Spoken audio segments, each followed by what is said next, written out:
Bien chicos, buenas noches, bienvenidos aquí la última semana de Física 1 y vamos a hacer nuestro repaso respectivo.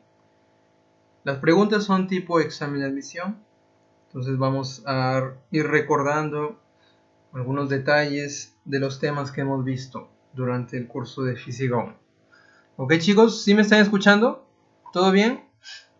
¿Gente, me escuchan? Sí chicos, uy, parece que se fue el internet. Ah, bacán. Bien gente, iniciamos problema número 1. Ya despierta. Problema número 1. La ecuación que tenemos ahí, toda esa expresión que aparentemente es horrible, es dimensionalmente correcta. ¿Ya sabes, gente, dimensionalmente correcta? Ya sabes de qué te vas a acordar. Del principio de homogeneidad dimensional. Donde P es presión, el problema nos dice P es presión, ρ densidad, hay en las dimensiones de B. ¿Cuál es la fórmula dimensional de B? Eso es lo que queremos calcular. ¿Cuál es la fórmula dimensional de B? En el fondo, eso es lo que queremos calcular. Muy bien, gente, vamos a escribir aquí las fórmulas dimensionales de los datos que nos dan. Hoy nos dice el problema que P representa la presión. Si no recordamos la fórmula dimensional de la presión, bueno, la podemos deducir. La presión es definido como la fuerza entre área. Recuerden en física 2, tema hidrostática. Definimos la presión, fuerza sobre área. Oye, pero si yo no recuerdo la fórmula dimensional de la fuerza, pero recordamos la segunda ley de Newton, el producto de la masa veces la aceleración. Ahora sí yo puedo deducir cuál es la fórmula dimensional de la presión. Observa que la masa es una magnitud fundamental, el símbolo es m, la aceleración, su fórmula dimensional, Lt a la menos 2 dividido entre el área nosotros conocemos que es L al cuadrado. Por lo tanto, ¿cuánto sería la fórmula dimensional de la presión? Observa, nos quedaría m, L entre L al cuadrado es L a la menos 1, multiplicado por T elevado a la menos 2. Ahí yo tengo la fórmula dimensional de la presión. Esto es en el caso de que no recordemos cuál sería la fórmula dimensional de la presión, podemos deducirla de esta manera. Entonces voy a borrar esto. Ya hemos deducido la fórmula dimensional de la presión. Ahí lo tenemos. M, L a la menos 1, T a la menos 2. Bacán. Y la densidad. La densidad, ¿cuál es la fórmula dimensional de la densidad? Si no recordamos, oye, la densidad es definida como la masa entre el volumen. Oye, la masa, magnitud fundamental m, el volumen L al cubo. Por lo tanto, yo puedo escribir la fórmula dimensional de la densidad como mL elevado a la menos 3. Perfecto. Entonces estamos deduciendo aquí la fórmula dimensional en el caso de que no te acuerdes. Si no te acuerdas, bueno, a partir de la fórmula física nosotros podemos deducir su fórmula dimensional. Muy bien, gente, queremos saber cuál es la fórmula dimensional de B a partir de esta expresión que nos da el problema. Muy bien, ¿qué te parece? Mira, si astutamente esta expresión la voy a escribir por aquí. A ver, no la voy a escribir, sino la voy a cortar y pegar por allá. Solamente para hacer el análisis. ¿Correcto, gente? Observa lo que vamos a hacer. Oye, el seno de 30, ¿cuánto es el seno de 30? Yo tengo A por B más C por D. Exacto, el seno de 30 vale 1/2. Y por aquí en el lado derecho tenemos la raíz cuadrada de ρ A dividido entre P. Bacán, profesor. Oye, ¿qué te parece si nosotros lo elevamos al cuadrado ambos miembros? ¿Por qué hacemos eso? Solamente para facilitar aquí la expresión, para que la expresión sea más amigable a la vista. Observa, si elevamos al cuadrado ambos miembros, ¿qué es lo que nos queda? Este lado izquierdo elevado al cuadrado, ¿cuánto te quedaría? Solamente AB más CD, ¿verdad? Claro, potencia de potencia, aquí se multiplica. 1/2 por 2 nos quedaría 1. Cualquier cosa elevado a la 1, cualquier cosa. Y aquí en el lado derecho, la raíz se va con el exponente y nos queda ρ A. Mira. Mira, lo que era inicialmente la expresión horrible o que daba miedo, mira, se hizo un gatito. Bien simple. Ahora, si esta ecuación es dimensionalmente correcta, ¿qué aplicamos? Principio de homogeneidad dimensional. Entonces vamos a aplicar el principio de homogeneidad dimensional. ¿Qué significa eso, profesor? Para sumar o restar dos magnitudes, ¿cómo deben ser dimensionalmente hablando? Deben ser iguales. Entonces, aplicar el principio de homogeneidad significa que la dimensión del primer término debe ser igual a la dimensión del segundo término, ahí está, e igual a la dimensión del tercer término. Estamos aplicando principio de homogeneidad dimensional. Ahí está. Oye, nosotros queremos calcular la fórmula dimensional de B. ¿Qué te parece si igualamos el primer término con el tercer término? Vamos a igualar, vamos a quedarnos con esos dos. Al igualarlo, claro, yo no lo voy a hacer de nuevo, simplemente control C, control B. Y miren lo que nos va a quedar, miren lo que nos va a quedar. ¡Qué legal! Mira qué bacana. ¿Qué te parece si simplificamos A y A se va? Y directamente, yo tengo que la fórmula dimensional de B sería la dimensión de ρ por arriba dividido entre se me lengua la traba, la dimensión de P por abajo. Y ρ y P ya lo tenemos por aquí como datazo del problema. Por lo tanto, nos queda reemplazar. A ver, la fórmula dimensional de ρ sería ml a la menos 3 dividido entre la dimensión de la presión m L a la menos 1 T elevado a la menos 2. Y mira lo que va a pasar. Se van las m's, se fueron. ¿Y cuánto sería la fórmula dimensional de B? A ver, ayúdame. Fórmula dimensional de B. L a la menos 3 dividido entre L a la menos 1 nos quedaría L a la menos 2.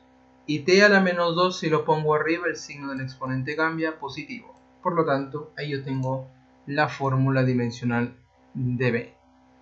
Ok, gente, ahí está. Detalles algébricos, gente, ya estoy ya pasando por alto porque ya a estas alturas imagino que tú ya estás familiarizado. Ok, muy bien, gente. Ahí tenemos la fórmula dimensional de B. L a la menos 2 T elevado al cuadrado. Perfecto, gente. Pasamos al siguiente problema. Problema número 3. Este problema corresponde al tema de vectores. ¿Ok? Corresponde al tema de vectores. Nos dice lo siguiente: sean los vectores paralelos. Y aquí te dan un chorro de vectores: A1, A2, A3, A4, bla, bla, bla, así, infinito. Donde el módulo de A1 es 5K, A2 mide 5 tercios de K, A3 mide 5 novenos de K, A4 mide 5 sobre 27 de K y puntos suspensivos. Calcular la magnitud del vector resultante. Ojo, tenemos que todos estos vectores son paralelos. Entonces, gráficamente, ¿cómo sería? Déjame dibujar aquí los vectores gráficamente. Imaginemos que este sería el vector A1 que mide 5K. Entonces este es el vector A1 que mide 5K. El vector A2 que es paralelo, entonces sería, vamos a dibujar la tercera parte, ¿no? La tercera parte, por lo tanto, más chiquito. Ahí está. Más o menos ahí tenemos el vector A2 que es la tercera parte de 5K. O sea, 5K sobre 3. El tercer vector es la tercera parte del segundo vector. O sea, caramba, le sacas otra vez la tercera parte. El tercer vector, A3, en la tercera parte de esto. O sea, 5K dividido entre 9. Y así, A4, la tercera parte del vector 3. A5, la tercera parte del vector 4. Y así sucesivamente. Oye, me piden cuál es la resultante, la magnitud, el tamaño, el módulo, lo que mide el vector resultante. Bien, gente, siendo que todos estos vectores son paralelos en la misma dirección, entonces tenemos que la resultante viene a ser la suma de toda esa gente, la suma algebraica de toda esa gente. O sea, lo que mide A1 más lo que mide A2 más lo que mide A3, bla bla bla, así infinitamente. Por lo tanto, la resultante simplemente sumamos toda esa gente algebraicamente. Entonces A1 mide 5K más A2 sería 5K sobre 3 más A3 es 5K sobre 9 más A4. Voy a escribir este cuarto término solamente para darnos cuenta de una cosita que imagino que tú ya te dices cuenta. Ahí está. Oye, todos esos términos tienen factor común 5K. Entonces vamos astutamente a sacarle ese factor común 5K a todititos de esos términos. Sácale 5K al primer término, te quedaría 1. Sácale 5K al segundo término, te queda un tercio. 5K al tercero, un noveno. Aquí nos quedaría 1 sobre 27 más puntos suspensivos. Esta suma es infinita. Muy bien, gente, muy bien. Bueno, ya te di una pista. Esto es una suma infinita de términos. ¿Te das cuenta cuál es la razón de un término al otro? ¿Cuál es la razón? ¿Esto es una serie geométrica o aritmética? A ver, gente, ustedes que ya estudiaron aritmética. Es geométrica, muy bien. ¿Cuál es la razón de término a término? Claro, es un tercio, ¿verdad? Un tercio, claro, ¿no? Claro, pues si a uno le multiplicas un tercio, te da un tercio. Si a un tercio lo vuelves a multiplicar por un tercio, te da el siguiente término, ¿verdad? Más y así sucesivamente. Entonces tenemos una suma en esta serie geométrica de razón un tercio. ¿Se acuerdan cómo calculamos la suma de esta serie infinita conociendo la razón? ¿Se acuerdan cómo ustedes calculan la suma de esta serie? ¿Se acuerdan? Término 1 sobre 1 menos la razón. ¿Se acuerdan o no de la formulita ahí? Razonamiento matemático. Locazo este problema, ¿verdad? Bastantes cosillas para aprender. Allá mira, el primer término, ¿quién es? A1. Bacán, profe. Dividido entre 1 menos la razón. 1 menos la razón, que es un tercio. A ver, ayúdame, ¿cuánto sería esta suma de esta serie infinita? 1 menos un tercio es 2 tercios. Ahí está. Y 1 dividido entre una fracción. Esta fracción la invierte, ¿verdad? Pues ahí se te lo pasa. Ahí está. Al invertir, bueno, sería 3 sobre 2. Y mira, toda esta suma es 3 medios. ¿Me piden esa suma? No, me piden la resultante. Oye, pero la resultante es 5 veces K veces esa suma. Por lo tanto, aquí nos quedaría 5K multiplicado por este resultado que es 3 medios. Y aquí, al final de tu vida, ¿cuánto sería la resultante? Sería 5 por 3, 15 dividido entre 2. Ahí está, ya lo pensaste. 7.5K. Ahí tenemos el módulo de la resultante de todos estos vectores. Ahí está, pregunta de examen de admisión. Los casos de problema. Muy bien, la seguimos entonces. Vamos a continuar. Problema número 5. Recordamos aquí el tema de vectores. Hallar la dirección del vector resultante. Observa, me piden la dirección. ¿Y quién da la dirección a los vectores, chicos? Recordando que la dirección lo da el ángulo que forma el vector. A ver, déjame escribirlo acá. Ahí está. Supongamos que esto sea el vector. Por aquí tenemos el eje horizontal. Este ángulo que forma el vector con el eje horizontal nos da la dirección del vector. Por lo tanto, lo que queremos hacer aquí en este problemilla es encontrar la resultante y el ángulo que forma con el eje horizontal. Eso es lo que queremos calcular. Muy bien, para esto invocamos la descomposición de los vectores, algo que no solamente en el tema de vectores hemos visto, sino a lo largo del curso siempre hemos descompuesto vectores. Por lo tanto, vamos a descomponer este vector de módulo 15 que no está en ninguno de los ejes. Por aquí yo tengo la componente vertical, la componente horizontal. ¿Cuánto mide cada componente? ¿Se acuerdan? Este triángulo que también ya estamos cansados de verlo, las 53,37. 53 se le opone el 4K, este sería el 3K y la hipotenusa es 5K. Pero ya me dice que es 15. Por lo tanto, ¿cuánto debe ser K multiplicado por 5 me da 15? K debe ser 3. Perfecto. Oye, si K vale 3, esta componente horizontal es 4K. Como K vale 3 por 4, 12. Y la componente vertical es 3K. Como K vale 3 por 3, 9. Una vez descompuesto el vector, ya nos olvidamos de él, ya no existe más. Tenemos una componente vertical de módulo 9 y la componente horizontal que mide 12. Muy bien, ahora procedemos a calcular una resultante en la horizontal y después una resultante en la vertical.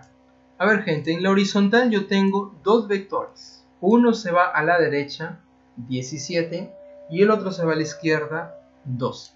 ¿Se acuerdan? Si un vector apunta a la derecha le sumas, si apunta a la izquierda le restas. Si va hacia arriba le sumas, si va hacia abajo le restas. Es la convención de signos para esos vectores. Por lo tanto, 17 se va a la derecha, es positivo. El 12 se va a la izquierda, le restas. Entonces, al hacer esta operación, ¿cuánto nos quedaría 17 menos 12? Ahí está, ya lo pensaste, gracias. Y en la vertical hacemos la misma jugada, la misma historia. Oye, 9 positivo, 4 negativo. Entonces la resultante sería 9 menos 4, que también da 5. Muy bien, una vez que tenemos la resultante horizontal y la resultante vertical, ojo, nos dio positivo, significa que la horizontal, la resultante horizontal es un vector que mide 5 y se va a la derecha. La resultante vertical también dio positivo, significa que es un vector que mide 5 y va hacia arriba. Entonces gráficamente tendríamos lo siguiente: la resultante horizontal, la resultante vertical, ambos del mismo tamaño, 5 y 5, y ya sabes que horizontal y vertical son perpendiculares. ¿Cómo yo encuentro la resultante final aquí de dos vectores que son perpendiculares? ¿Se acuerdan cómo encontrábamos resultante de dos vectores que son perpendiculares? Simplemente le aplicabas, ¿qué cosa? Ahí está, un Pitágoras. Perfecto. Dos vectores perpendiculares. ¿Cómo encuentras la resultante? Pitágoras. Ahí está. Ahí tenemos la resultante total. ¿Cuánto sería esta resultante si en el caso te piden? Aquí no te piden el vector resultante, pero si te pidieran, le aplicas un Pitágoras. Por Pitágoraso, bueno, 5 raíz de 2. Ahí por Pitágoraso, 5 raíz de 2 sería la resultante, ¿verdad? Ya lo voy a colocar aquí aprovechando. 5 raíz cuadrada de 2 sería la resultante. Oye, pero aquí el problema te pide cuál es la dirección del vector. ¿Y cuál es la dirección del vector resultante? Nos da aquí definido por el ángulo que forma el vector con la horizontal. ¿Cuánto vale ese ángulo al ojo?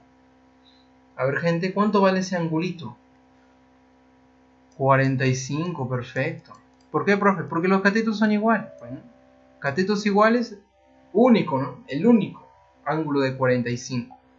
Ahí está, se cumple los dos proporcionales, K y la hipotenusa K raíz de 2. En este caso K vale 5. Muy bien, ahí tenemos la dirección de este vector. Un comentario, gente, adicional, un comentario. ¿Qué pasaría si la resultante me hubiera quedado algo así? Si la resultante hubiera quedado un vector así, dispuesto de esta forma. ¿Cuál sería la dirección de ese vector? ¿Este ángulo alfa o este ángulo teta? ¿Cuál sería? ¿Cuál sería la resultante? A ver qué piensan, qué dicen ustedes. ¿Alfa o teta? ¿Cuál sería la resultante en este caso? Perdón, la dirección de este vector resultante. La dirección en este caso sería este angulito tetita, medido así en sentido antihorario. un ángulo trigonométrico. Esa es la dirección del vector. Profe, ¿y si yo lo quiero medir en sentido horario? ¿Se puede? Sí, se puede medir en sentido horario, pero aquí sería un ángulo negativo. ¿Ok? La convención es medirlo en sentido antihorario, ángulo trigonométrico, positivo. Si lo mides en sentido horario, bueno, el ángulo sería negativo. Muy bien, solamente ahí para comentar este detalle adicional es importante. Siempre esos detalles son importantes porque, claro, un examen de admisión te la van a cambiar por obra del maligno y ya, pues, si estás preparado para todo. Hay que estar preparado para todo. Perfecto. Muy bien, pasamos al siguiente problema. Problema número 6. Problema número 6, el de la arañita. Ahí está. Una araña baja con una rapidez de 6 centímetros por segundo. Ahí está, tal como nos indica el problema. Calcular la rapidez de su sombra proyectada en la pared en centímetros por segundo. Oye, ¿qué? La rapidez de la sombra proyectada en la pared. A ver qué te parece si aquí exageramos un poquito el gráfico para hacer el análisis. Ahí está, a ver, gente, atento a la jugada. Atento a la jugada, este problema es loquísimo. Hay muchos problemas que son semejantes, por lo tanto el análisis va a ser semejante, obviamente, ¿no? Ahí está. Bacán. Ah, eso está a mano. Ahí está. Muy bien. Cuando la arañita está bajando por aquí, vamos a colocarle ese detalle, ese dato del problema con 6 centímetros por segundo. Es la velocidad de la arañita. Cuando justamente pasa por el frente de esta velita, sobre la pared se proyecta la sombra de esta arañita. Entonces vamos a hacer una proyección aquí sobre la pared de esa sombra de la arañita. Vamos a pensar que esto sea la sombra ahí de la arañita. Bien horrible, ¿verdad? Ahí está. Bacán. Oye, a medida que la arañita se mueve, o sea, va descendiendo, ¿qué pasa con la sombra? La sombra no se va a quedar ahí, ¿verdad? La sombra va a seguir el movimiento de la arañita. Entonces vamos a pensar en una posición más abajo para la araña. Entonces vamos a pensar que la araña se desplazó esa distancia vertical que, a ver, ¿con qué color le pongo? A ver, ese color. Vamos a pensar que esto sea la distancia vertical de la arañita. Distancia de la araña. Ahí está. Y claro, la sombra también recorrió una distancia vertical. Se movió junto con la arañita. Entonces esta es la distancia vertical, la distancia de la sombra. ¿Ok? Distancia de la sombra. Claro, esta sombra va a tener una cierta velocidad que es justamente la que nos piden calcular. Ahí está. Estamos haciendo el análisis tanto para la arañita como para la sombra. Entonces esto le vamos a colocar velocidad de la sombra. Eso es lo que queremos calcular. Oye, ¿y qué pasa, claro, si cuando ha transcurrido un tiempo t, o sea, la arañita en un tiempo t, vamos a pensar que esto sea el tiempo, aunque no se ve muy bien, esto sea el tiempo que transcurre para la arañita, ella recorre esta distancia dA, distancia de la arañita, claro, con esta velocidad. Y para la sombra, en el mismo tiempo, va a recorrer esta distancia. En el mismo tiempo, la sombra recorre esta distancia. Observa que sin querer, hemos construido aquí un triángulo rectángulo pequeño y grande. Un triángulo rectángulo ahí, pequeño y grande. Bacán. Oye, ¿qué puedo decir? ¿Qué se me viene? ¿Qué se me ocurre aquí para hacer la relación y encontrar la velocidad de la sombra? Oye, gente, mira, sin este triángulo pequeñito, sin este triángulo rectángulo pequeñito, yo conozco sus dos catetos. Y en el triángulo grande también conozco sus dos catetos. Oye, ¿qué se me viene a la mente? Es prácticamente relacionar ahí sus tangentes de sus catetos. Por lo tanto, ponle ahí un ángulo θ y te vas por la tangente. tanto para el triángulo pequeñito como para el triángulo grande. Entonces empezamos para el triángulo pequeñito. La tangente sería este cateto adyacente a θ entre el cateto opuesto a θ. Y observa que el cateto adyacente a θ aquí es 20 centímetros. ¿Ok? Bacán, profe.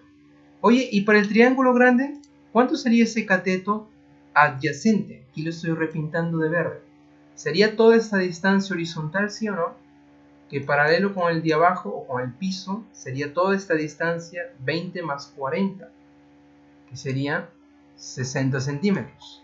Por lo tanto ya tengo los catetos, tanto adyacente como opuesto. Entonces relacionamos esas tangentes. A ver, tangente para el chiquito es igual a tangente para el grande. Para el chiquito sería cateto adyacente entre el cateto opuesto a θ. ¿Ok? Perdón, dije tangente, no el cateto opuesto entre la adyacente. Disculpe. Tangente sería cateto opuesto, la distancia de la arañita dividido entre la adyacente, que vale 20. Bacán. Oye, y para el triángulo grande, cateto opuesto, la distancia de la sombra, ahí está, dividido entre el cateto adyacente, que es 60. Bacán. Ahí está. Si te puedes dar cuenta, simplificamos un 0, mitad 1, mitad 3. Tenemos que la distancia de la arañita fue la tercera parte de la distancia de la sombra. O si quieres, este 3 que está dividiendo, pásalo a multiplicar. Tenemos que 3 veces la distancia de la arañita es igual a la distancia de la sombra. Bacán, profe. Oye, pero ¿cómo calculamos la distancia? Este problema corresponde al movimiento rectilíneo uniforme, donde la distancia era calculada como el producto, ahí está, así es, VT, distancia, velocidad por tiempo. Oye, la distancia para la arañita, ¿cómo sería? La velocidad de la araña, que aquí es el datazo del problema, multiplicado por el tiempo. Entonces vamos a reemplazar aquí. Velocidad de la araña, que es 6, multiplicado por el tiempo, que yo le llamé T. Eso es para la araña. ¿Y para la sombra cómo sería, profe? Su velocidad por el tiempo. Allá, velocidad de la sombra multiplicado por el tiempo. Y como el tiempo es el mismo, se va. Y tenemos que la velocidad de la sombra sería el producto 3 por 6. 18 unidad centímetros por segundo. Y ahí tenemos la velocidad de la sombra. Problemas semejantes, el análisis va a ser el mismo. Bacán, gente, ahí está el problemilla, movimiento rectilíneo uniforme. Y esto nos lleva para el siguiente problema. Problema número 9. Problema número 9, todos ellos problemas tipo examen de admisión. Problema número 9 nos dice lo siguiente: un móvil parte del reposo. Si parte del reposo, ya sabes que la velocidad inicial es 0. Con una aceleración constante de 15 metros por segundo al cuadrado, ¿qué distancia se habrá desplazado en este tiempo de 1.5 minutos? Allá, a ver cómo te lo imaginas. Entonces vamos a imaginarnos la situación de este problema. Un móvil que parte del reposo, pensamos que esto sea el móvil. Oye, si parte del reposo, ya sabes que la velocidad inicial es 0. Ahí está. Con una aceleración constante. ¿Cuánto es la aceleración? Ponle ahí 15 metros por segundo al cuadrado. Ahí está la aceleración. ¿Cuál es la distancia que habrá desplazado en este tiempo? Yo quiero saber cuánto vale la distancia que se habrá desplazado en un tiempo de 1 minuto y medio. 1.5 minutos. Ahí está. Oye, gente, ¿cuánto es 1 minuto y medio en segundos? ¿Cuánto es 1 minuto y medio en segundos? ¿Cuánto es? Ahí está, ya lo dijo su compañero. Ahí está, yo quiero saber cuál es la distancia. ¿Ok? Bacán. Muy bien. 1 minuto y medio en segundos, ya lo dijo ahí su compañero. 1 minuto es 60 segundos, ¿verdad? Y medio minuto es la mitad de esto. O sea, decir 1 minuto y medio es prácticamente sumar 60 segundos más la mitad, que es 30. Ah, mira, 1 minuto y medio, ¿cuántos segundos tiene entonces? Bacán, profe. Ahí está. 90 segundos. ¿Está de acuerdo, sí o no? Profe, no estoy convencido. Ya, pues transfórmalo, bueno. 1 minuto y medio. Ah, mira, 1 minuto. ¿Cuántos segundos tiene? 60 segundos. Minutos se van y la unidad te queda en segundos. 1.5 es lo mismo que 3 medios multiplicado por 60. Sácale mitad, mitad. Aquí te queda 30 multiplicado por 3. Ahí está, 1 minuto y medio equivale a 90 segundos. Perfecto. Muy bien. Hoy yo quiero la distancia. ¿Cuánto vale la distancia en todo ese tiempo que pasó? Muy bien, gente. Recordamos que este es un movimiento rectilíneo uniformemente variado. La fórmula a partir de los datos que tenemos, velocidad inicial, aceleración, tiempo y la distancia, que es nuestra incógnita, va a ser la siguiente: velocidad inicial por el tiempo más, porque estamos en un caso acelerado, tiempo elevado al cuadrado sobre 2. Y lo que sigue es pura alegría y felicidad, porque vamos a reemplazar. Muy bien, gente, sé feliz y reemplaza ahí. O mejor, reemplaza y sé feliz. Velocidad inicial es 0, se va ese término, ahí está. La aceleración es 90. Perdón, ¿qué estoy diciendo? La aceleración vale 15. Dividido entre 2, ahí está. Multiplicado por el tiempo, que vale 90. Bacán. Pero cuidado que está elevado al cuadrado. Son los casos en numeral. Entonces aquí tenemos 15 medios multiplicado por 90 al cuadrado. 9 al cuadrado es 81 y 10 elevado al cuadrado es 100. O sea, 81 con 2 ceros. Bacán. Multiplica, divide, aquí te va a dar en metros. Oye, pero aquí la respuesta está en kilómetros. Por lo tanto, esto lleva a los kilómetros, pues, ¿no? Entonces, un kilómetro, un kilo, ahí está, el prefijo kilo, equivale a 1000 metros. Por lo tanto, metrazos se te van 2 ceros, y lo que te queda aquí, dividido entre 20, más o menos te va a dar, ahí está, 60.75 kilómetros. Ahí tenemos cuál es la distancia después de 1 minuto y medio. Ahí está, gente. Pregunta de examen de admisión. ¿Pueden creerlo? Que así, profe, vienen. Así vienen. Así vienen. Pasamos al siguiente. Pasamos al siguiente problema. Ahí está. Problema 12 nos dice lo siguiente. Se dispara un cuerpo con una velocidad de 80 metros por segundo y un ángulo de elevación de 60 grados. Ángulo de elevación, profe. Esto corresponde al movimiento parabólico. Ahí está. La pregunta es, ¿qué tiempo debe transcurrir para que la velocidad del cuerpo forme un ángulo de 45 grados con la horizontal? ¿Qué tiempo debe transcurrir? Bien, entonces, de nuevo, el problema 12 nos está diciendo, se dispara un cuerpo con esta velocidad, 80 metros por segundo, y un ángulo de elevación de 60 grados. Como les estaba comentando, corresponde al movimiento parabólico. La pregunta es, ¿qué tiempo debe transcurrir? La pregunta es, ¿qué tiempo debe transcurrir para que la velocidad del cuerpo forme un ángulo de 45 grados con la horizontal? Y notan que la gravedad vale 10 metros por segundo al cuadrado.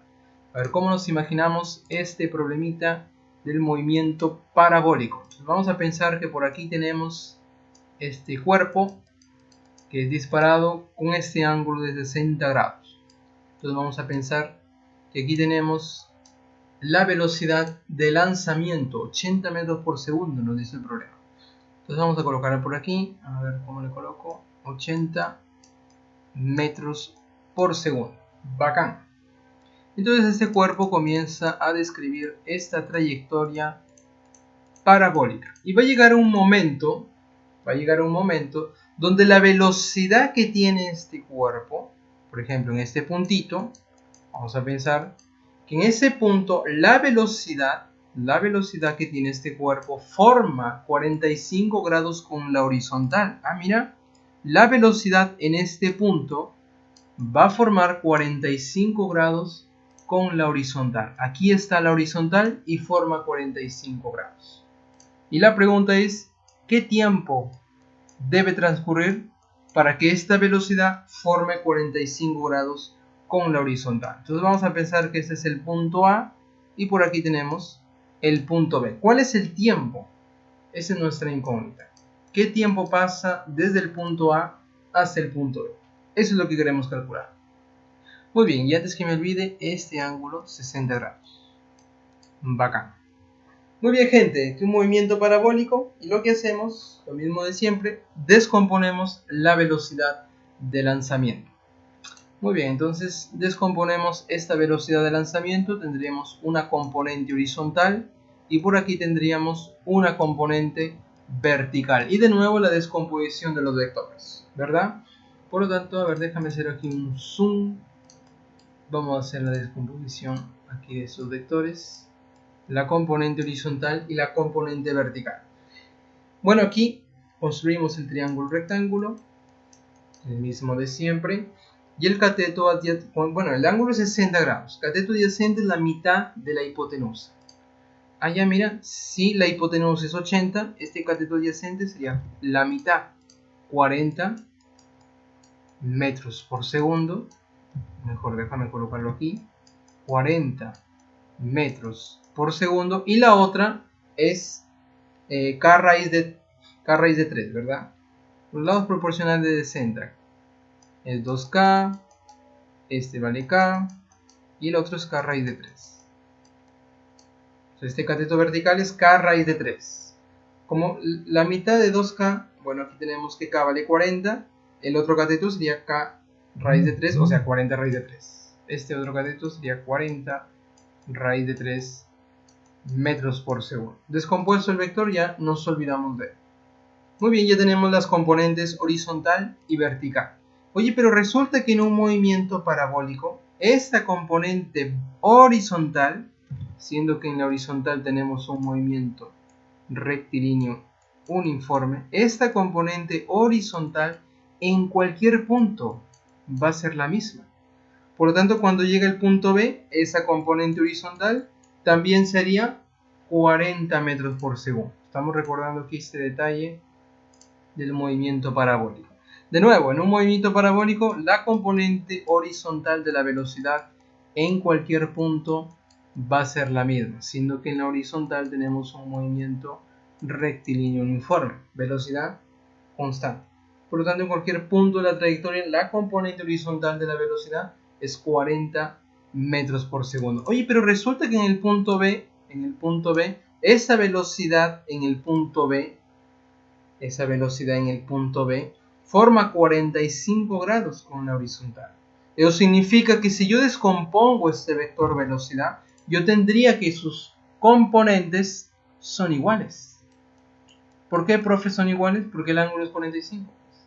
Y si la componente horizontal vale 40, este componente vertical también sería 40 metros por segundo. Muy bien, muy bien.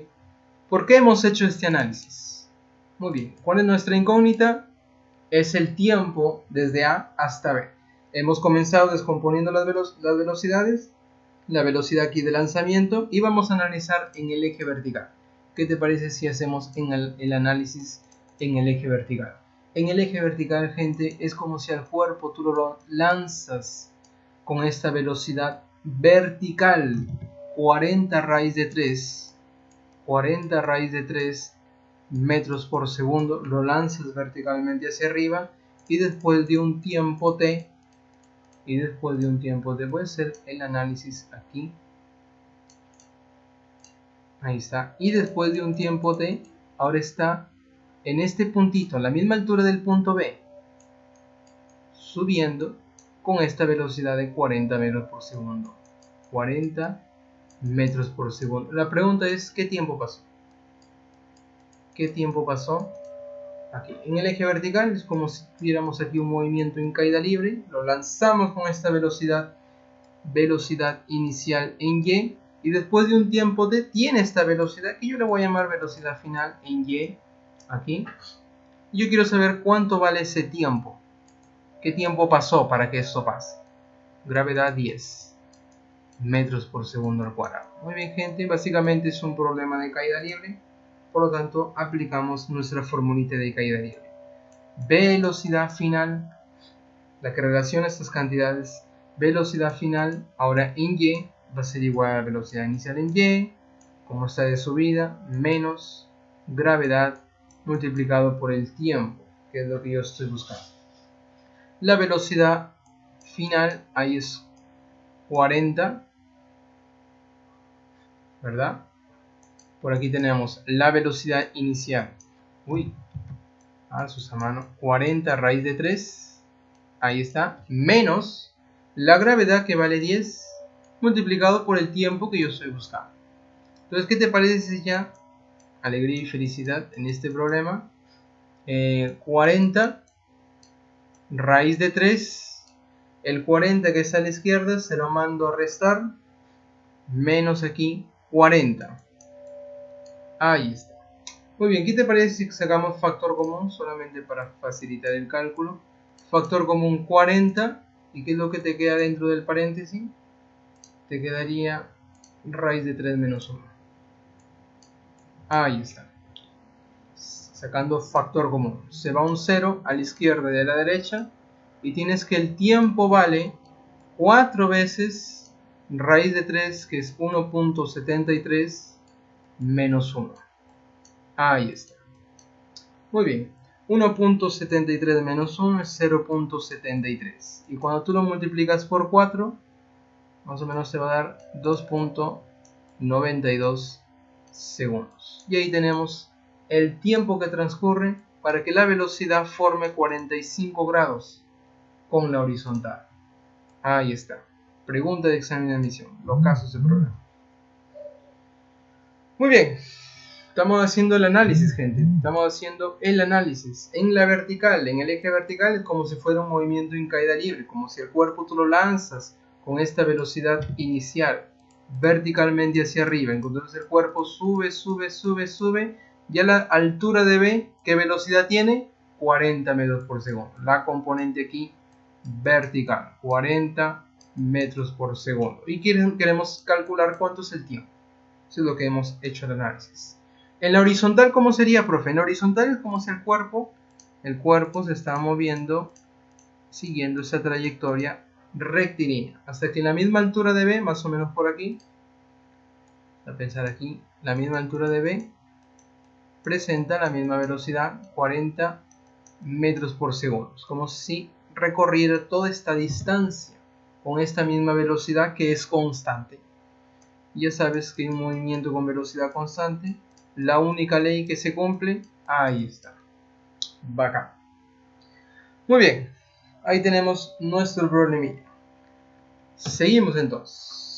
Seguimos. Siguiente problema. Problema número 3.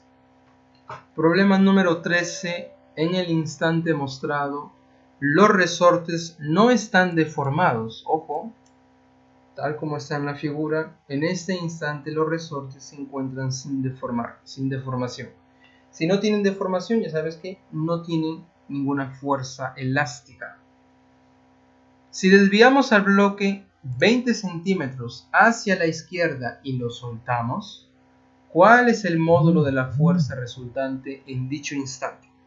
Mira, este bloque lo vamos a mover 20 centímetros hacia la izquierda. A ver, ¿cómo te lo imaginas? 20 centímetros hacia la izquierda. Entonces vamos a pensar que esta es la situación inicial. Ahí está la situación inicial. Y voy a hacer un gráfico aquí. Un gráfico paralelo.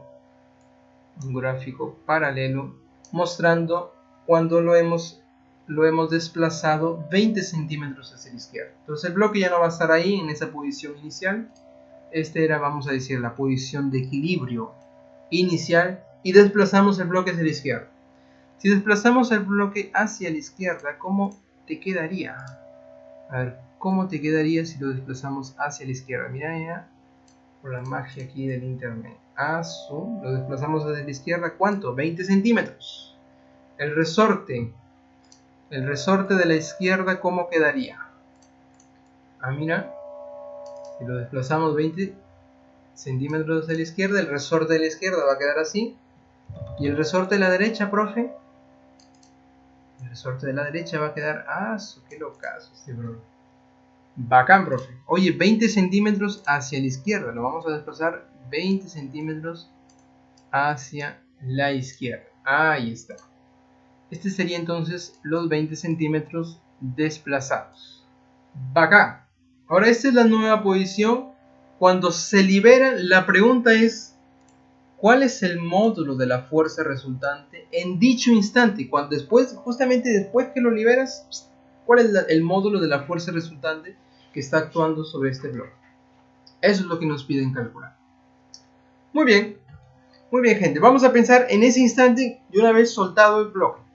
Oye, ¿cuáles son las fuerzas que actúan sobre este bloque? Veamos, hacemos el diagrama de cuerpo libre. Bueno, no te olvides de el peso. Ahí está, el peso sería masa, gravedad. Ahí tenemos el peso. La reacción normal. Ahí tenemos la reacción. Ahí está, reacción normal. Claro, el peso que se dirige hacia abajo y la normal se compensan. Por lo tanto, en la vertical tenemos un equilibrio ahí. El cuerpo no sube ni baja. Existe un equilibrio. O sea, estas dos fuerzas, si yo las sumo, ellas se van a anular. Porque una hacia arriba y otra hacia abajo del mismo tamaño, del mismo módulo, ellas al sumarlas desaparecen, se anulan. Perfectos. Únicamente entonces quedaría fuerzas en la horizontal debido a la presencia de estos resortes. A ver, gente, ¿cómo encuentro esas fuerzas aquí en la horizontal?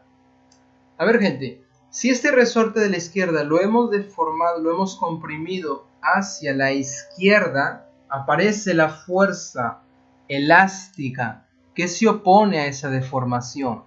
Entonces, si la deformación es hacia la izquierda, aparece esta fuerza elástica que vamos a llamarle fuerza elástica 1, ya que aquí está etiquetado la constante elástica 1. Claro, bacán. Ahí tenemos la fuerza elástica 1 del resorte de la izquierda. ¿Cómo sería la fuerza elástica para el resorte de la derecha? Este resorte de la derecha no es comprimido, es estirado, ¿verdad? Oye, si se estira, entonces la fuerza elástica para este resorte se opone a esa deformación. Oye, se estira hacia la izquierda, la fuerza elástica para este resorte se opone a esa deformación. Por lo tanto, sería hacia la derecha. Ahí tenemos la fuerza elástica del resorte de la derecha. Aquí etiquetado como 2. Muy bien, ¿cuánto se deforma cada uno? A ver, ¿estás de acuerdo conmigo que la deformación tanto para el resorte de la izquierda como para la derecha es 20 centímetros, sí o no? Claro, pues si al bloque lo hemos desplazado 20 centímetros, el resorte de la izquierda se comprime, o sea, se deforma 20 centímetros y el otro de la derecha se estira 20, o sea, también se va a deformar lo mismo, 20 centímetros. Por lo tanto, esta deformación es para ambos resortes. Bacán. Oye, ¿cuál sería entonces la fuerza resultante que actúa sobre este bloque? ¿Cuál sería la fuerza resultante que actúa sobre este bloque? Observa que en la horizontal yo tengo un vector F1 que se va a la derecha y otro vector que también se va a la derecha. Por lo tanto, la fuerza resultante básicamente sería la suma de sus módulos. O sea, fuerza elástica del resorte 1 más la fuerza elástica del resorte 2. Muy bien, entonces vamos a calcular la fuerza resultante. La fuerza elástica del resorte 1 sería K del resorte 1 por la deformación. Ahí está. Para el resorte 2 sería K del resorte 2 por la deformación, que va a ser la misma. Muy bien. Muy bien, gente. ¿Qué te parece si sacamos factor común la deformación y por adentro tenemos la suma de las constantes elásticas? Ahí está. Que por cierto, por suerte, esos datos ya, bueno, aquí los tenemos. Por lo tanto, vamos a reemplazar. Esa deformación es 20 centi. El prefijo centi ya sabes que es 10 a la menos 2 metros. y aquí multiplicado por la suma de estas constantes, 200 newton por metro para K1 más K2, 400 newton por metro. Ahí está. Bacán. A ver, súmalo y hacemos el producto. Bueno, yo me voy a ahorrar tiempo. Entonces por aquí tendríamos 20 por 10 a la menos 2 metros multiplicado, aquí nos quedaría 600. La suma de sus dos patas, 600 newton metro. Bueno, se va la unidad de metro y tenemos aquí los newton. 10 a la menos 2 con estos dos ceros se va. 6 por 20, ahí está. Por lo tanto, la fuerza resultante sería 120 newton. Ahí tenemos la fuerza resultante sobre este bloque. Muy bien, vamos a pasar al siguiente problema. Este problema corresponde al tema de estática. Problema 15. Vamos a pasar a este problema número 15. Nos dice lo siguiente, a ver, la barra homogénea está en equilibrio. Ahí te dan una barra homogénea, se encuentra en equilibrio. Si la tensión de la cuerda BC es 1.6 veces la reacción en A, determinar la medida del ángulo θ, no hay fricción. Muy bien, no hay fricción y nosotros queremos saber, oye, ¿cuánto es ese ángulo θ? Muy bien, déjame aquí exagerar la gráfica y vamos a hacer el análisis aquí del equilibrio mecánico. Muy bien, gente, no te olvides de este dato. Voy a escribirlo por aquí. La tensión en la cuerda BC, el problema nos dice que es 1.6 veces, ¿qué cosa? La reacción en el punto A. Y la superficie es lisa, o sea, el coeficiente de rozamiento es nulo. Entonces vamos a hacer el diagrama de cuerpo libre de este sistema y aplicamos nuestra primera condición del equilibrio. A ver, dibujamos las fuerzas que actúan sobre la barra. Ahí está el cuerpo que estamos analizando. La barra es el cuerpo, dibujamos las fuerzas que actúan sobre la barra. Muy bien, empezamos, bueno, es homogénea, el peso más o menos estaría en el centro geométrico. Ahí está, el peso. Ahí tenemos el peso, vamos a llamarle W de peso. Muy bien, la cuerda por aquí, córtala imaginariamente, tenemos la tensión de la cuerda saliente del cuerpo que estamos analizando. Esta sería la tensión en la cuerda BC. Tensión en la cuerda BC. ¿Te piden esa? No, no te la piden. Y por aquí tendríamos la reacción del punto A. La reacción del punto A, ahí está, perpendicular a la superficie. Reacción del punto A perpendicular a la superficie. Reacción del punto A. Bacán. Perpendicular a la superficie, ponle ahí el ángulo de 90 grados. Muy bien. Con tres vectores, ¿qué podemos construir, gente? Con tres vectores, ¿qué podemos construir? ¿Se acuerdan? Podemos construir nuestro triángulo de fuerzas. ¿Ok? Entonces vamos a construir nuestro triángulo de fuerzas. Descubrimos cuáles son los ángulos. Y con estos datos, que la tensión de BC en la cuerda BC es 1.6 veces la reacción en A, con eso podemos calcular el ángulo. Muy bien, entonces construimos nuestro triángulo de fuerzas. Entonces, ¿cómo sería nuestro triángulo de fuerzas? Por aquí tenemos el peso. Ahí está, el peso W. ¿Qué más? La tensión en la cuerda, más o menos ahí, la tensión en la cuerda BC. Y por aquí cerrando el triángulo tenemos la reacción en A. Ahí está. Entonces este sería el peso. Por aquí la tensión en la cuerda BC. Y este sería la reacción en A. Ahí está, nuestro triangulito de fuerzas. Se cumple que la resultante de sus vectores es 0. Observa ahí, una figura cerrada de vectores. Si yo sumo esas fuerzas, la resultante me da 0, claro, pues una figura cerrada de vectores, la resultante nula, 0. Cumple con la primera condición del equilibrio. Ahora veamos cuáles son los ángulos entre los vectores. Observa que la tensión de la cuerda con la vertical, están formando este angulito de θ. Ah, mira, tensión con la vertical aquí corresponde al peso. Ese angulito a su θ. Muy bien. ¿Cuál sería el ángulo que forma la reacción en A con la vertical? ¿Cuánto sería este angulito? ¿Cuánto sería este angulito? Este chiquito. ¿Cuánto sería el mismo del plano inclinado? Bueno, 2θ. Muy bien. Por lo tanto, la reacción en A con la vertical formaría 2θ. Ahí está. Bacán, profe. Oye, ¿y con esto qué hago? Vamos a aplicar aquí la ley de senos. La ley de senos o teorema de Lamy para calcular el angulito. A ver qué nos dice esta ley. Nos relaciona ahí los módulos de estos vectores con el seno del ángulo que se le opone. Ahí está. Entonces vamos a escribir la relación de ley de senos para este triángulo. Entonces tendríamos la tensión en la cuerda BC es al seno del ángulo que se le opone. O sea, seno de 2θ. Ahí está. Como la reacción en A es al seno del ángulo que se le opone, que aquí sería θ. Seno de θ.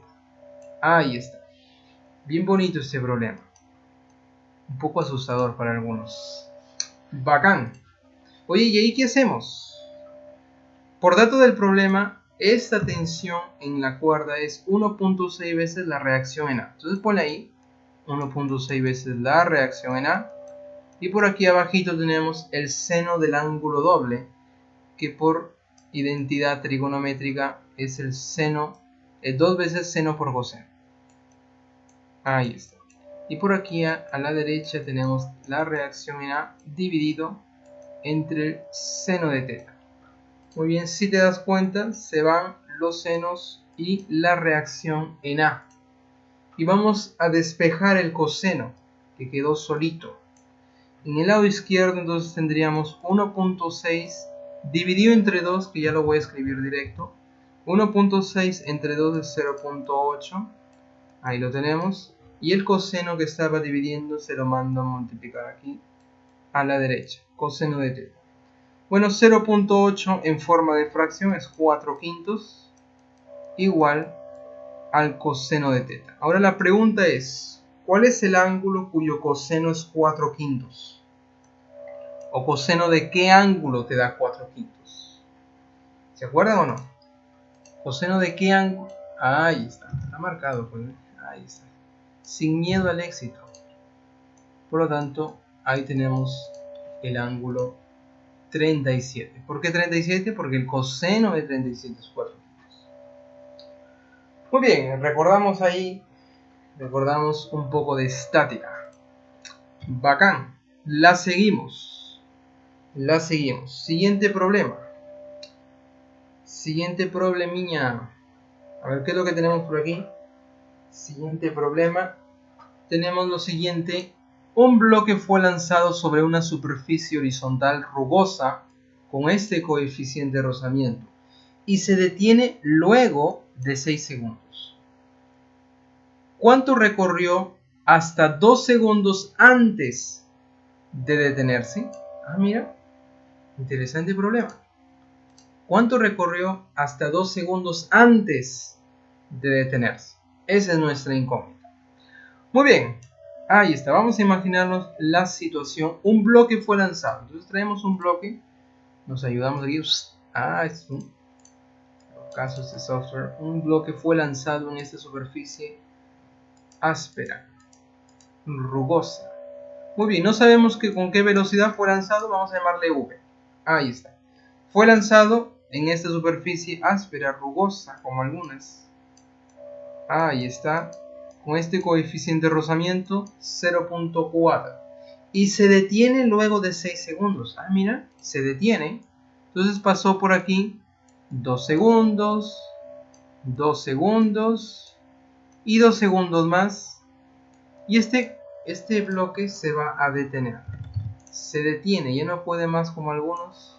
Y se va a detener. Significa que la velocidad aquí al final sería nula. Ahí está. Sería nula. Bacán, profe. La pregunta es, ¿cuánto recorrió 2 segundos antes de detenerse? Y aquí, todos los 6 segundos que han pasado, yo lo he dividido en estos intervalos de 2 segundos cada uno. ¿Para qué? Para que me facilite la interpretación del problema. Porque claro, 2 segundos antes de detenerse, ¿qué espacio recorrió o qué distancia recorrió? Sería todo esto. O sea, la distancia de ese último intervalo de 2 segundos. Eso es lo que yo quiero calcular. Ah, mira, bacán. Bacán. Entonces vamos a delimitarlo. Vamos a pensar que esto sea la distancia en ese primer intervalo de 2 segundos, la distancia en este segundo intervalo de 2 segundos y el tercer intervalo de 2 segundos. Bacán, yo quiero saber esta distancia. Vamos a llamarle, a ver qué le pongo, D. Vamos a llamarle D. Muy bien. Muy bien, gente. ¿Cómo calculo esa distancia en este intervalo de 2 segundos? ¿Cómo calculo esa distancia? ¿Qué es lo que le pasa aquí a este bloque? Si yo lo lanzo con esta velocidad, debido al rozamiento, ¿qué es lo que le pasa al bloque? ¿Acelera o desacelera? Por intuición, claro, si al final se detiene, por intuición este bloque comienza a desacelerar. Ah, mira, lo lancé con V y comienza a desacelerar hasta que se detiene. Ah, ya no puede más, se detiene. La pregunta es, 2 segundos antes de detenerse, ¿cuál fue la distancia? Pero gente, oye, con estos datos, ¿yo puedo calcular la aceleración? O mejor dicho, la desaceleración de este movimiento. Claro, gente. Yo puedo calcular la desaceleración de este movimiento a partir de los datos que tengo. Sí. Y para tu libro, gente, para tu libro, siempre que tú tienes un cuerpo que es lanzado en una superficie rugosa, áspera, la aceleración es calculada directamente multiplicando el coeficiente de rozamiento por la gravedad. Básicamente eso. Ah, mira, la gravedad lo tienes. Coeficiente de rozamiento. Ah, lo caso, profe. Por lo tanto, aquí la aceleración sería 0.4 multiplicado por la gravedad, que vale 10.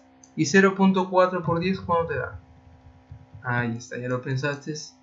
4 metros por segundo al cuadrado. Y ahí yo tengo la aceleración. Entonces, para tu libro, gente, para tu libro, siempre que tengas un cuerpo que es lanzado en una superficie horizontal, ¿cómo encuentras la desaceleración?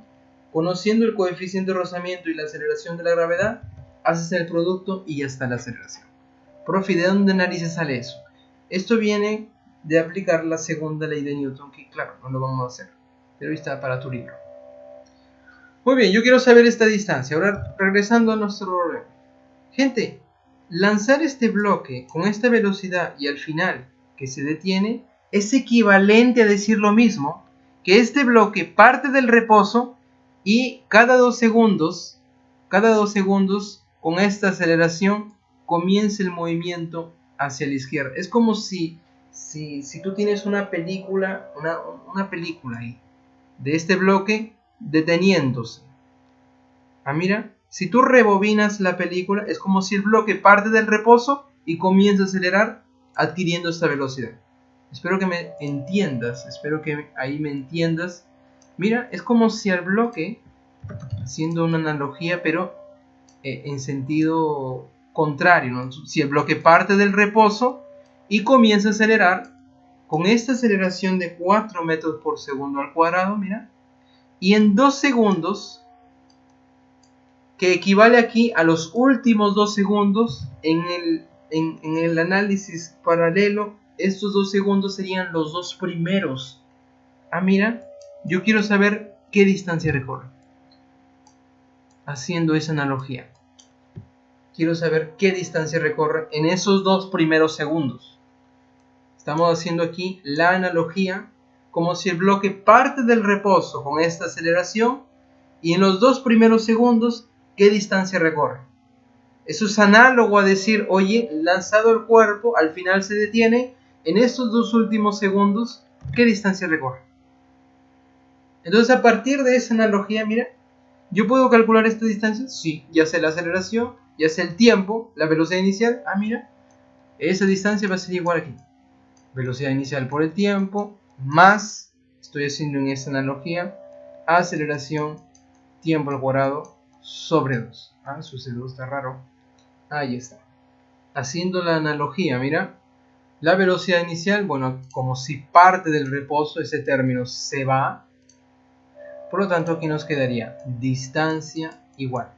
La aceleración aquí, en la analogía, es un movimiento acelerado hacia la izquierda, 4 metros por segundo al cuadrado, multiplicado por el tiempo, que vale 2, sería el tiempo en estos 2 segundos, elevado al cuadrado, y esto dividido entre 2.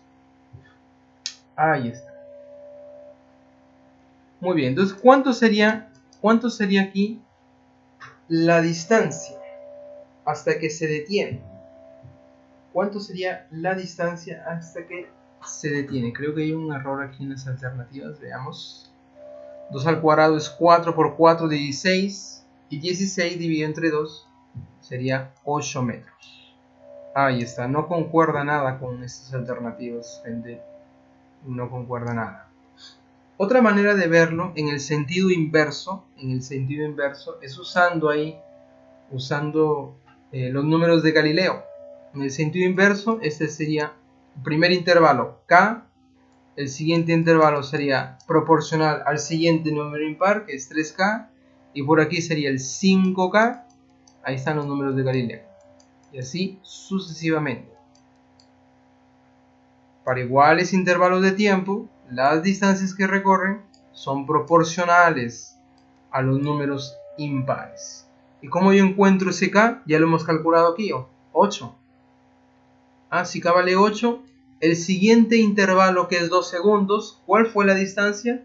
8 por 3, 24 metros. El siguiente intervalo, o sea, el tercer intervalo de 2 segundos, ¿cuál fue la distancia? 8 por 5, 40 metros. Y así para cualquier intervalo de 2 segundos, ya sabes la distancia, usando los números de Galileo. Muy bien, gente, en este problema sería 8 metros por segundo. Disculpe aquí la alternativa. Creo que fue un error de la máquina. Dímelo. Si está bien que... Ajá.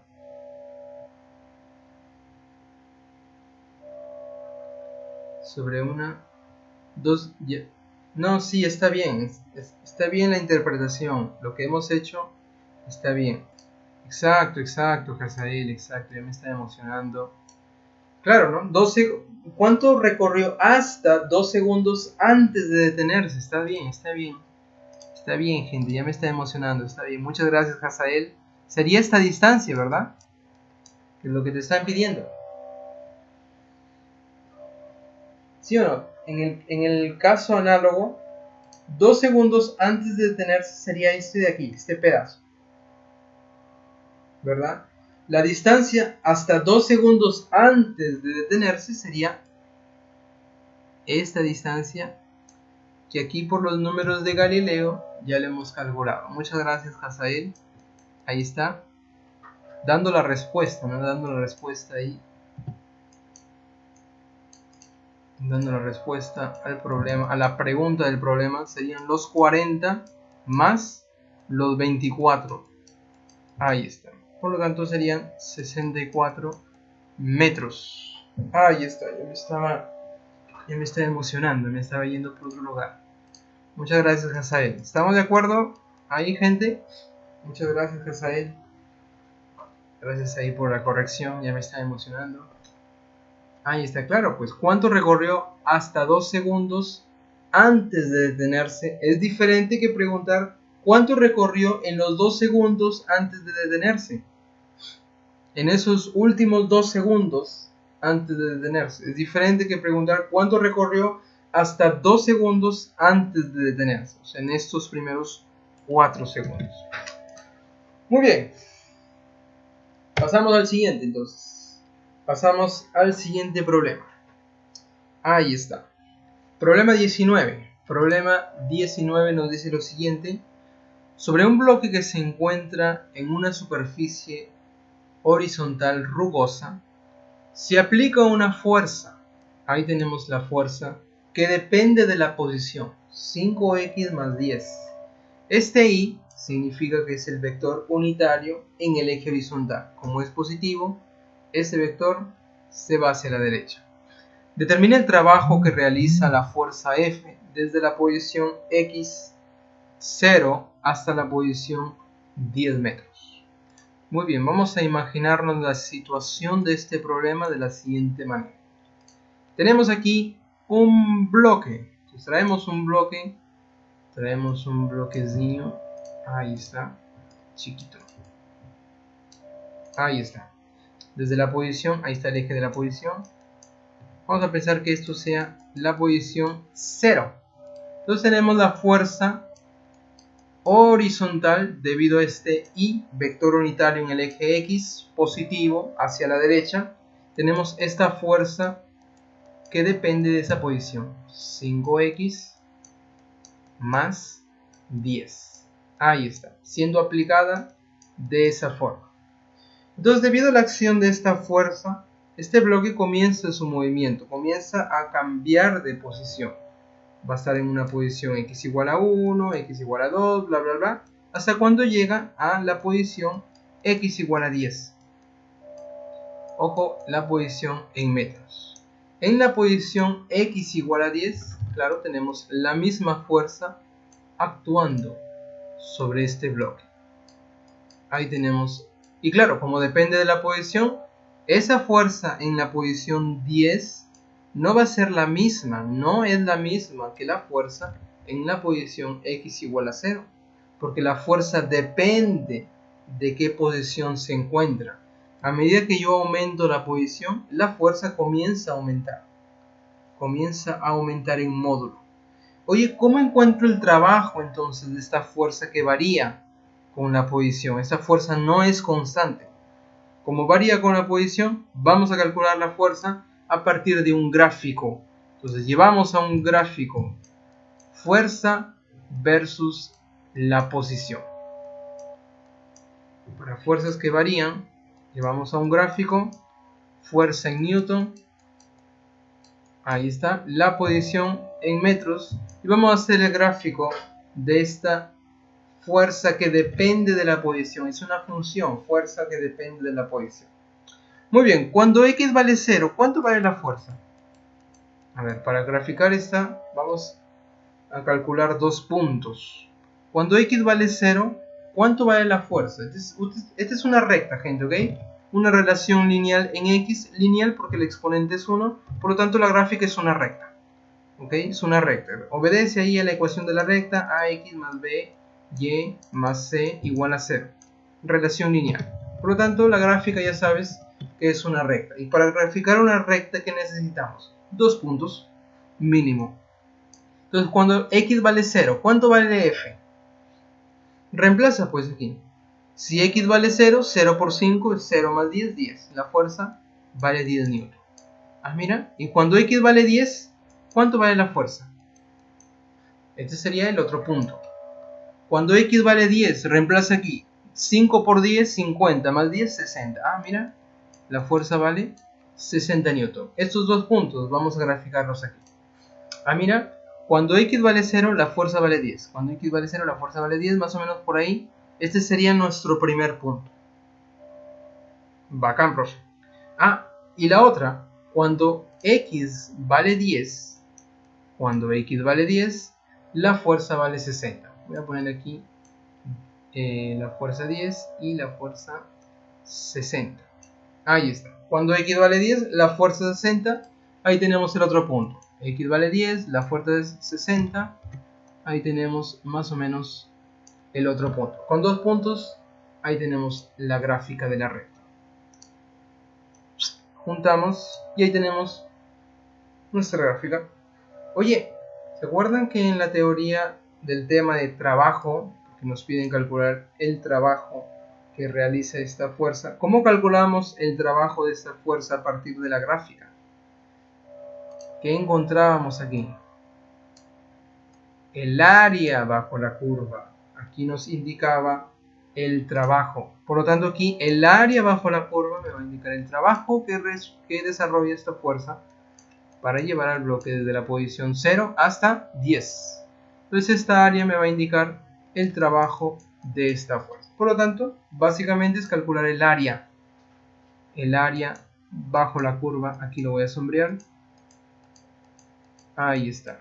Todo esto es lo que queremos calcular. Bacán. La figura corresponde a un trapecio, por lo tanto, es calcular el área de ese trapecio. Muy bien, el trabajo de esta fuerza sería el área del trapecio. El área de este trapecio rectángulo echadito. A ver, ¿cómo calculas el área de ese trapecio? Mediana por la altura, ¿verdad? O semisuma de las bases por la altura. Bueno, ¿cuánto es la base? Vamos a calcular la base menor, base mayor. A ver, esta sería la base menor. Esto sería la base mayor. Y bueno, como está echado, eso sería, esta horizontal sería la altura, entre comillas. Bueno, está echado, ¿no? Pero eso sería la altura. De 0 a 10 hay 10. De 0 a 10 aquí en la vertical hay 10. Y aquí en la vertical, de 0 hasta 60 hay 60. Muy bien. Calculamos el área entonces. Semisuma de las bases. 10 más 60 entre 2. Multiplicado por la alturita. Aquí que sería 10. Ahí está. Por lo tanto, el trabajo de esta fuerza sería ¿cuánto? Aquí tenemos 70 por 10 dividido entre 2. Sería 350 joules. Ahí tenemos el trabajo de esta fuerza. Entonces, recordando, gente, cuando la fuerza no es constante, su módulo está variando, lo llevamos a un gráfico y el área bajo la curva representa el trabajo de esa fuerza. Muy bien. Vamos a continuarla. Vamos a continuar. Problema número 20.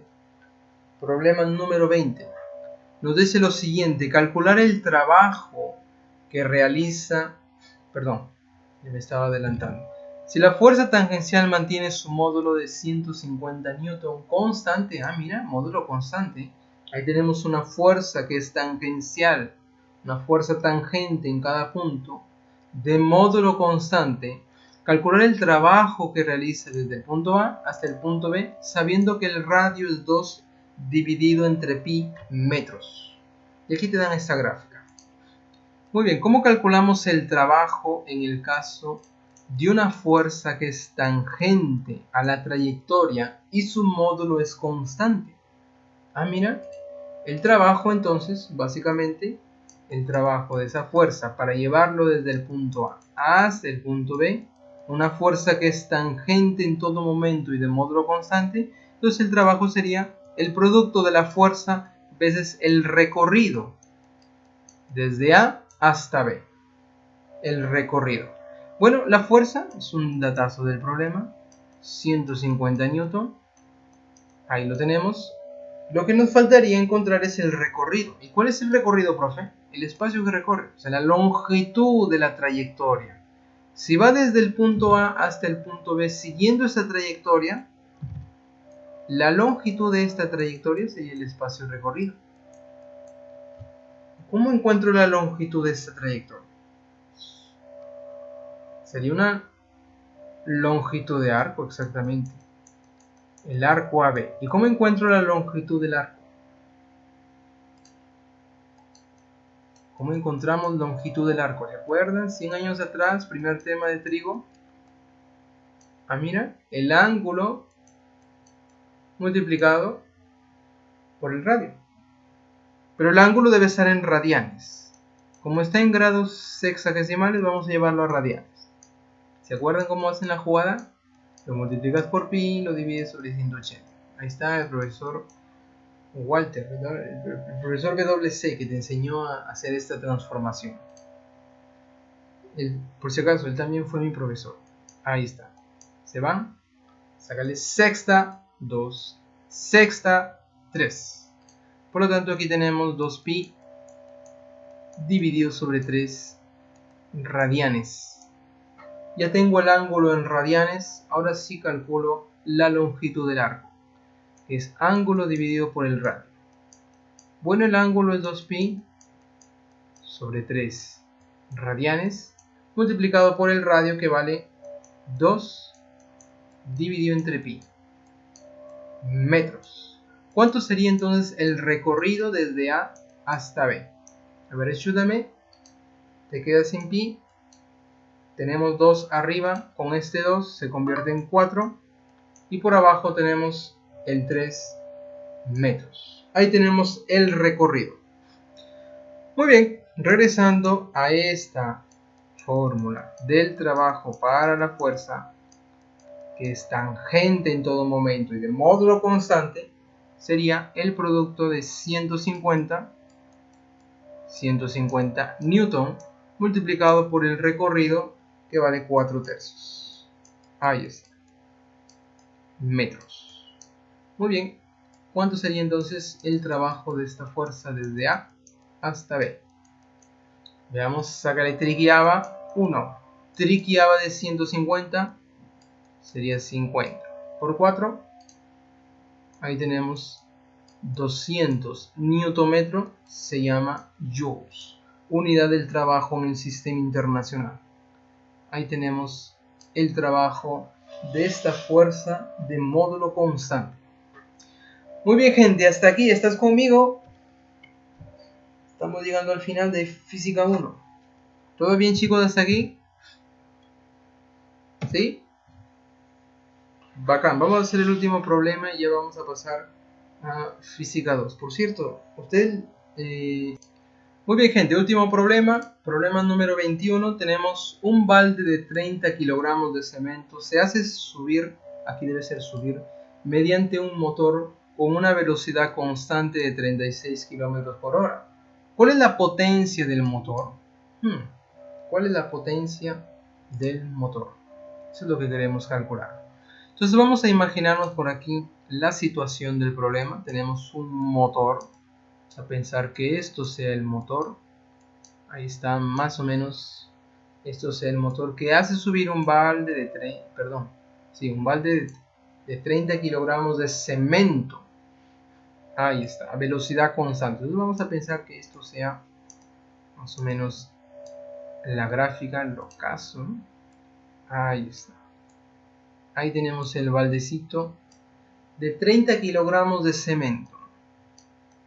30 kilogramos, 30 kilazos de cemento. Se hace subir mediante un motor a velocidad constante. Esta velocidad, 36 kilómetros por hora, que ya lo vamos a convertir a metros por segundo. Simplemente hacemos el producto por 5 sobre 18.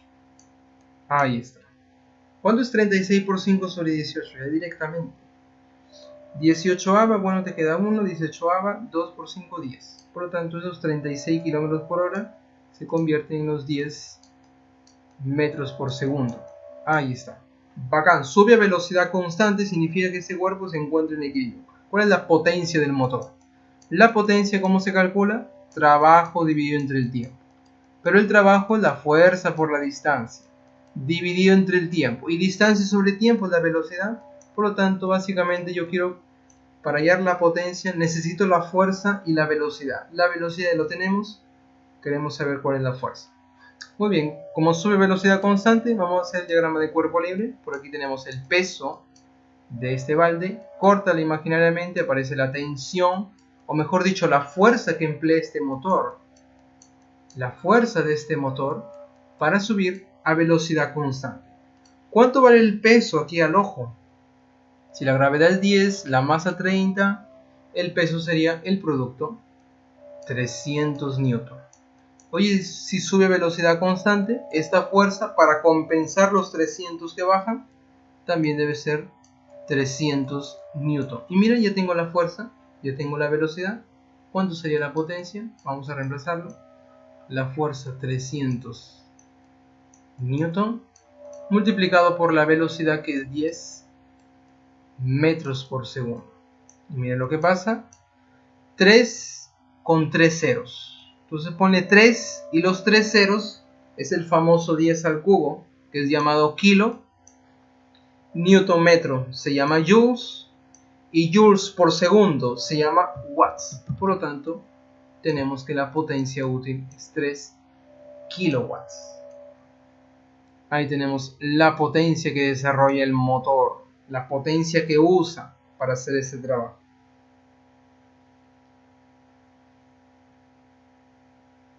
Exactamente, o sea, está en equilibrio, en otras palabras.